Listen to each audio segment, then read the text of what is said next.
জুবিন দা আমাৰ এটা কথা কৈছিল যে মই তেওঁক সুধিছিলোঁ সদায় এইটো মানে তেওঁৰ ক্ষেত্ৰত মই ফিল কৰিছিলোঁ যে জীৱিত অৱস্থাত মানুহজনক যিমানখিনি মৰম আৰু ৰেচপেক্ট বহুত দিলে বাট যিমানখিনি আৰু দিব লাগিছিল চাগে নিদিলে আৰু মৃত্যুৰ পিছত হয়তো মানুহে তাতকৈ বেছি মৰম কৰিব তেতিয়া তেওঁ কৈছিল যে মানুহক চাগে উইক চাই ভাল পায় এজন মানুহ উইক হৈ গ'লে হয়তো মানুহে চাই ভাল পায় সেই বস্তুটো মোৰ মাথাত ষ্ট্ৰাইক কৰি থ'লে বাট দেন মই আজিও সেই বস্তুটো বুজিব চেষ্টা কৰোঁ যে কিয় আমি কাৰেণ্ট চিনেৰিয়ত মানে প্ৰেজেণ্টত কিয় ভাল নাপায় পুৰণ মানে ইনফেক্ট মোৰ নিজৰে আমাৰ আৰম্ভণিৰ ক্ষেত্ৰত মই যেতিয়া চাওঁ আমাৰ পডকাষ্টৰ ভিউজ বা 3 লাখ 4 লাখ 6 লাখ 7 লাখ মই ফিল কৰোঁ বা ইমান ভাল কৰিছিলোঁ মইতো এতিয়া বেছি জানো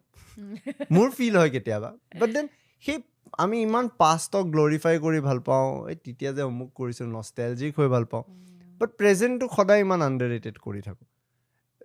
কিয় বুলি ভাবে এইটো বিকজ আপুনিও স্পিৰিচুৱেল এছপেক্টটো ফ'ল' কৰে